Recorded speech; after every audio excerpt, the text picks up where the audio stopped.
What's up, guys, and welcome back to the channel, and thanks for stopping by. Hey, today we are sitting in the Torker booth with Douglas Johnson, and his family created Torker back in the day. So we thought it'd be cool to kind of sit down with you and get a little bit of a history on how Torker started, how your family kind of created it, and how we're kind of back with Torker again.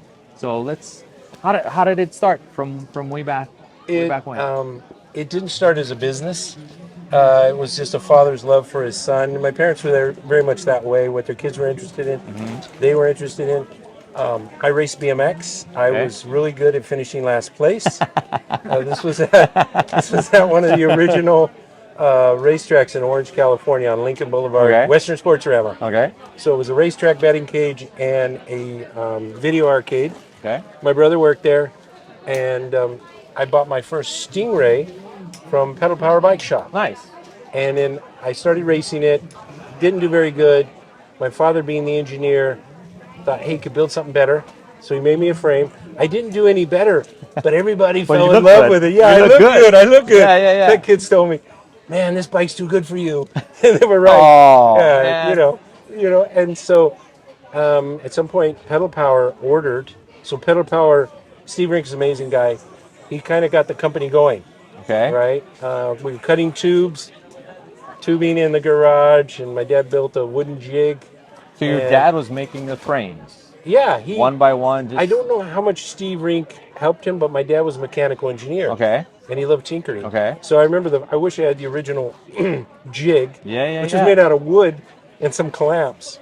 And we got the metal Wow. from Shore Metals, Okay. and we'd cut in the garage till 10 at night because we respected the neighbors. Wow. And then we would bring in a welder, and then there was a local plating company. So there was no business plan. It was Okay. just organic, Uses a father's love. just father's love, and Yeah. then a mother's love. She worked for free the whole time, Oh. and she was really. My brother was, call him the CEO at the time. I think he called himself the president. People weren't calling Yeah. themselves CEOs. And then my mother was CFO, CEO. She was She everything. was everything else. She was team mom, manager, Yep. disciplinarian. Yep. And my father was a tinkering engineer, and so it just kind of it grew from that. Yeah. And the Pedal Power, after Pedal Power, we started going on our direction, and then I shared before we had someone tried to bust us out. Oh. They tried to take control of the company. Yeah. We found out about it, and it was a blessing because we had already taken a risk and moved to the next level. Okay. We went into debt, Okay. ordering materials, Yeah. and got everything ready. And then my mom, very shrewd, she found out. She had great relations with all the dealers. She was like 48 at that time, and everybody thought she was 25. So she knew all the dealers on the phone. And we found out about this distributor Okay. and how he had acquired other companies. And then my mom, she's very shrewd. She says, hey, I look to know what's going on. My brother pulls me out of the machine shop, puts me on the puts me on the phone like Tommy Boy. And we didn't have the internet back then, so I had a wall of phone books. And then I just started calling dealers and hanging out. Yeah. And then it just continued on from there. And so, at what point did you guys realize, okay, this is more than just a thing that your family's doing? Now, this is a full-blown business where people are calling and they're saying, hey, I want a Torker. You know what? Yeah. Yeah. Well, we were at home. We saw that the pedal powers moved. Okay. And then we thought we could do our own. And Steve Rink's son mentioned that my dad wanted to stick with the double top tube. Okay. Which doesn't make sense from a financial point of view. He was an engineer. Yeah. You know, It was different, though. he was different, and that really stood out. It was unique. And But so, did your dad come up with that design? yeah, as far as I recall, he came up with that. Okay. It's more complicated, more welding, more Yeah. gussets, more weak points. And then he wanted to stick with that. Steve Rink kind of, I don't remember how we parted on good terms from what I remember. And then my brother had the entrepreneurial passion as a young 18-year-old, I think, at the time. Wow. I'm just starting to put it back together Yeah, because yeah, yeah. I left it back in 1985, I think it was. Wow. Is when we folded. So a lot of it's coming back to me now. And when we were answering phones, I don't know, 12, 14, answering phones at home Yeah. on the big 20-foot corded phone. This is Doug. This is when I was still very shy, and they taught me how to answer the phone. you know. And we saw the interest from dealers, so we knew there was something there. Okay, okay. And so my parents just kind of, we were all business owned, we all owned it. And my parents were putting the passion into my brother's So dream. his dream. Yeah. Okay. Yeah. And so now here we are, you know, it's 2024 and Torker has been reborn. Big How time. did that story, how did that come about? You want to talk to Bill. It was very difficult because we had so much heart in the company and I couldn't even go to the bankruptcy sale. And I wasn't even as passionate as my brother and parents were because I was already moving on by the time it happened. But we left it and sold to Seattle Bike Supply, and it got bounced around. Okay. And then Bill, my nephew, hooked me up with Bill, and he contacted me, and I knew he loved Torker. I have pretty much, you know, all of you guys love Torker than I do, and I'm starting to love Torker again because of it. And he loved Torker. And I could tell on the phone he was so careful. I said, Bill, this is your baby. This is a writer's baby. Yeah. I appreciate what you're doing. You know, no one had to come to me and ask. Yeah. But he was so considerate. Yeah. And I just told him, make money. Don't let your passion Yeah. take it over. Yeah. And so it's really Bill. And he said it was like a number of years though it took. Well, yeah, it took, you figure from 85 till now. And what was wonderful, we had great parents, and we really naturally pushed customer service. The customer was always right in some way. Yeah. And so we had kids bringing frames back who busted them out of warranty, and we'd re-weld them Yeah. until finally said, hey, we can't do it anymore, you know. And so we were just a family, and we attracted a lot of latchkey kids. You know, if you combine the movie Stripes with the Bad News Bears, kind of, you know. Yeah. Where you had an intact family with a lot of kids who weren't. And they'd come in. And so Bill was one of those kids working for SC Racing. Nice. I think he might have been latchkey, I don't know. And he had a Torker. And we were giving him more stuff than the company. Excuse me. Get it welded. So it really goes back to his love affair. And he seems like just the perfect guy to take over. I mean, He's better than I expected. I think his product, I want him to start going over. I've forgotten so much about engineering, but I think his guts, these are thicker. thicker. I think he makes them out of chromoly. I don't recall us making them out of chromoly at that time. And so he knows it. He knows. I wish we'd had him around with his knowledge now back then, because we were learning business. We were learning the bike business, and now not to be taken advantage of. And we were going through continual growth, you know. Yeah, it probably was something that you guys never really planned to do in the beginning. It was just all And then you organic. just have to kind of go with the flow, you know? Yeah, there was no business plan. Nobody in their right mind would make the frame with two mountain bikes, maybe. Maybe. You know, where they make $4,000 or $5,000. But I think that's what made it stand out too, though. It did. And the It did. freestylers love them. Yeah. You know? And the customer service, we really pushed that. And that translated into Max. My brother and I started Max. My parents didn't have a part then. But Karsten Berg got that going, and we really pushed customer service. And whenever there's a problem, we look for an opportunity. Take that problem and turn it into an opportunity to build a strong customer. Yeah. So. And I think that's the way to run a business. You just need to be able to take care of the customers, the people that are supporting The you. problem now is it's so competitive to have that integrity, and especially in California, and to make a profit, still have that integrity. It's always a But we didn't compromise. We didn't carry.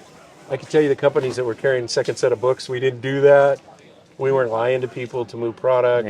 All the other stuff. So we should have only been in business maybe 1 year, but look how long. We were. So it was a special ride. And how does it feel today to like come back to an event like DirtyFest? I'm enjoying it more now than I did back then, because I see so many people are touched. Like this memorabilia, I'm not really attached to it, but people come up to it. And it was such a formative part of their life. It was their tribe. We all grew up. You guys on BMX and like, you know, just enjoying everything about it, the freedom, you know, customizing our bikes the way we wanted to, hanging out with friends, trading parts, doing whatever we could. Right? It was the best time. You guys know more about Torker than I ever remember, and they'll ask me questions. You know, honestly, we hardly saw Torkers on our island. Like, I don't even know if we saw too many. You know, here's my mom in a motorhome with a 6 Yeah. to 18-year-old, 6 kids. Briefly share that story, because that is other, like you shared with us the other day. Yeah. But tell us, so that everyone else can hear about this, because we've heard about the Scott Breithaupt, his tour with the SE The bus, first tour. and just The the Dining Ditch craziness. tour. Yeah, and the bus broke down everywhere, Broke down and it was everywhere. like. But then your mom took kids on a similar type of tour, like. If somebody wants to make a movie, and it's more about family with BMX efforts, it's remarkable. Because, my mom, essentially a West Texas poor farm girl who ended up in California with a top secret clearance and a pilot license, and my dad. Yeah, She was her story is amazing. Her story, yeah. She was a competitor when she was young. She taught her star brothers and sisters to be top baseball players, Yeah. basketball, football players. And she was a go-getter, athlete, a super manager. And so she took these kids. I couldn't. I think at the time, no, we didn't have Max. I couldn't. I was too young, too, I think. My brother couldn't. And we had a motorhome.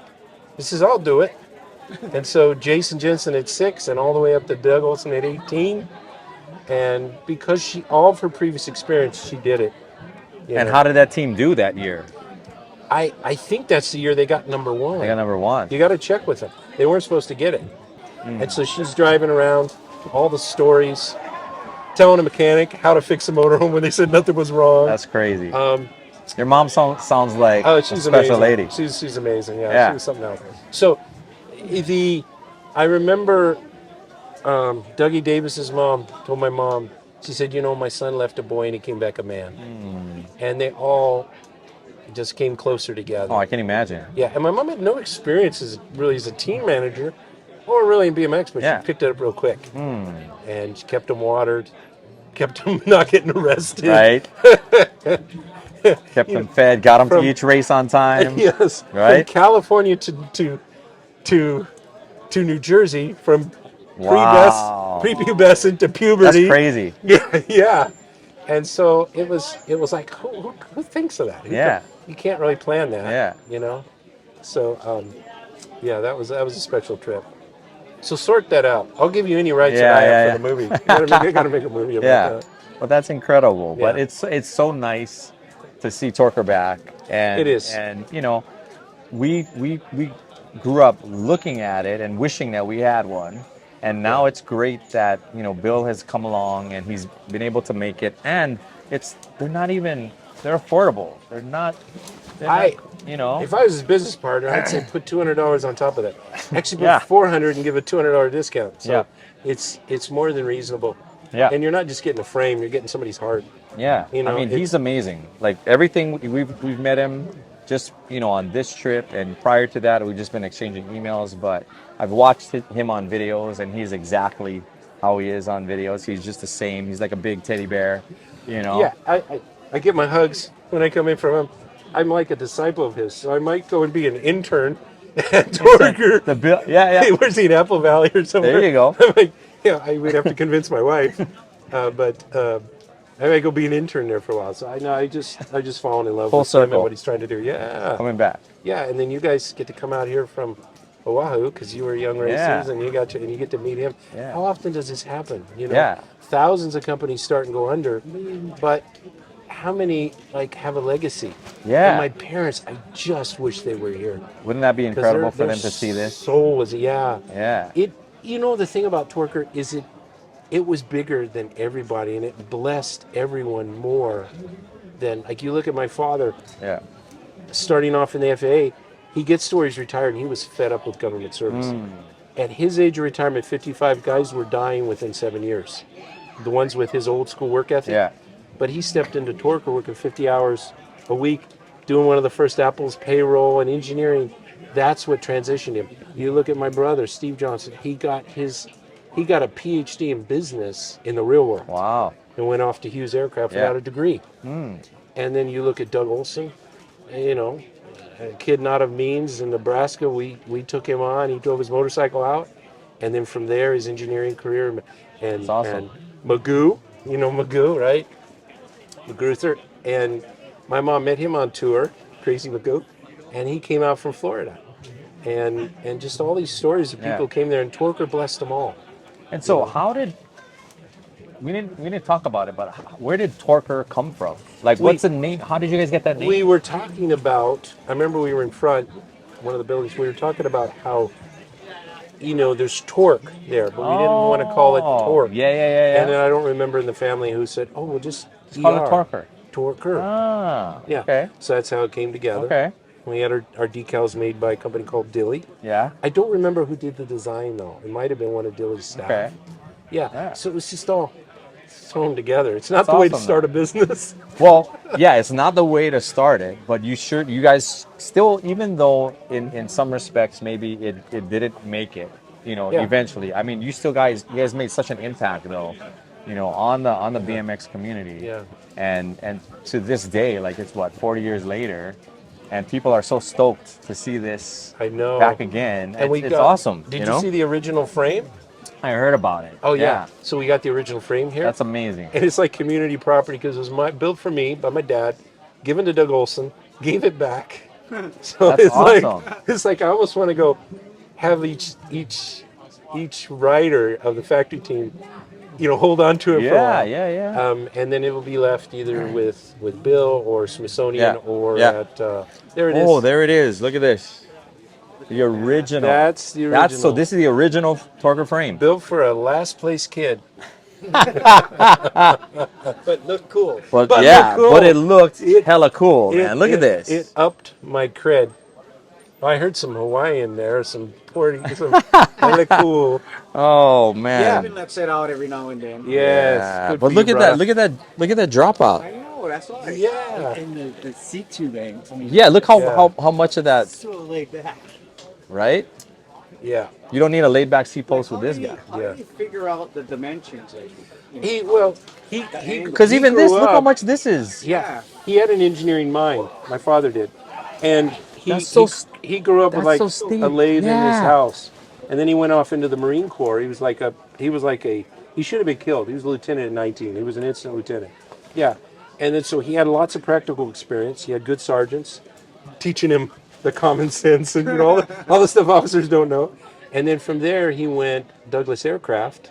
So he's building aircraft, involved with that. So he wasn't just a school engineer, he was a tool and die man. He knew the practical. And I would love to, who is the fellow again? I keep forgetting who did the historian the fellow who did the history on Torker with my dad. Oh, Mike General. Mike Gibson. Yeah, so I'd like to read that and talk to him about it and see if he asked him any of those questions. But it was definitely not designed for profit, the way he put it together. Yeah. And then, of course, we put the gusset in there. It was all just like, Elon Musk does stuff. He doesn't spend a lot of stuff modeling.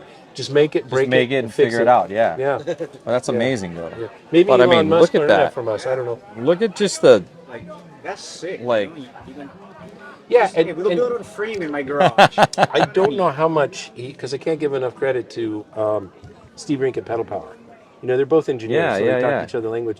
I imagine he gave my dad plenty of input, and then of course we built if I recall, the first Pedal Power likes. So he just learned as he went. My dad loved to Yeah. tinker. that's incredible though. Oh yeah, Yeah, but thank Yeah, you for I sharing did that. This weekend. it is. Right there. This is. is history right here. Look at Yeah, that, it is. right? Yeah. Yeah. The And first then ever. like I said, I wish we had Bill around with his mind back then. Well, you got He them knows now. so much, though. yeah. You got them now. Yeah. But thank you so much for sharing that with us. Oh, you're welcome. And just giving us that insight into what Torker was and how it's here today. That's awesome. Thanks for your love for Torker. Yeah, this is incredible. Yeah. So thank you very much. Yes, aloha. Yeah. Thanks guys. Thanks for watching. We'll see you in the next one. Take care.